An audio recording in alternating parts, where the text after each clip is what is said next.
Hey, what's going on, guys? The Horror Man back with Hannibal Ranked.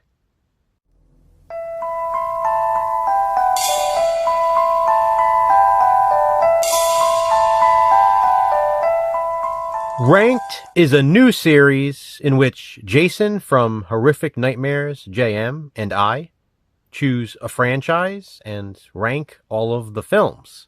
The majority of them will be horror, but not always. In this video, I'll be ranking all 5 movies in the Hannibal franchise, from my least favorite to favorite. This is my own personal ranking, based on criteria such as nostalgia, rewatchability, and overall enjoyment. You don't have to agree, and you don't even have to understand. This is just my opinion. And so, here we go. I present to you Hannibal Ranked. In last place, I have the 5th film in the franchise, which just so happens to be a prequel. Hannibal Rising. I guess it's important for me to mention that there isn't a movie in this franchise that I dislike, but something had to be last. For me, the deciding factor when it comes to Hannibal Rising is, in fact, the backstory. Again, it's not that I don't like it, because I really do enjoy this film. But sometimes, less is more.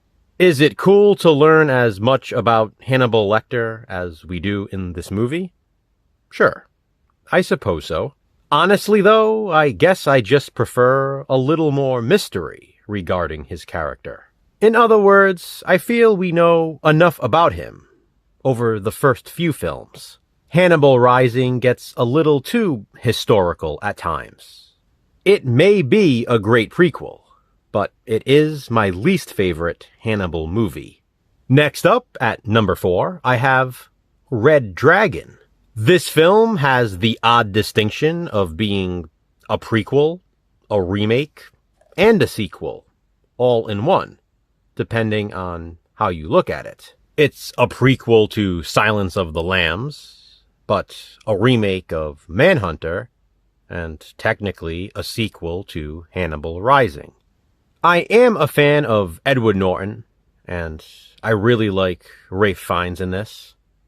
Obviously, Anthony Hopkins is fantastic as always, and I love Mary Louise Parker. But ultimately, I've always preferred Manhunter, which Red Dragon remakes. If I had to choose between the two of them, I'd go with Manhunter, which is why I couldn't justify ranking Red Dragon any higher. In 3rd place, I have Hannibal, which Jason and I recently covered during our controversial View series. I received some interesting comments under that video, and I have to say, I agree with a lot of what was said. This sequel definitely took some liberties with the characters, especially Hannibal Lecter. For years, people have argued about whether or not The Silence of the Lambs is a horror film, especially after it won the Best Picture Oscar. I, for one, have always firmly believed it's horror, and truthfully cannot understand how anyone would say it's not. Then, Hannibal was released, and all but confirmed we were watching a horror franchise. This one features more traditional horror, making it even more difficult for those to argue against it being part of that genre. Hannibal is a horror movie, and undeniably so. Gary Oldman plays one of the most atrocious villains ever. Ray Liotta has an incredibly memorable role. Julianne Moore did a fine job of replacing Jodie Foster, which was no easy feat. And once again, Anthony Hopkins does his thing. I also have to say, I do have a nostalgic attachment to this film.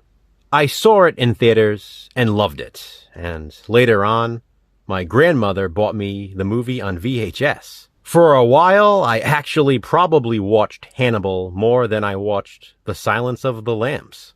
But despite that, I have Hannibal ranked at number 3. This was closer than you could imagine, guys. But in second place, I have Manhunter. Typically, in the past, when I've discussed this franchise, I've said Manhunter is my favorite Hannibal film.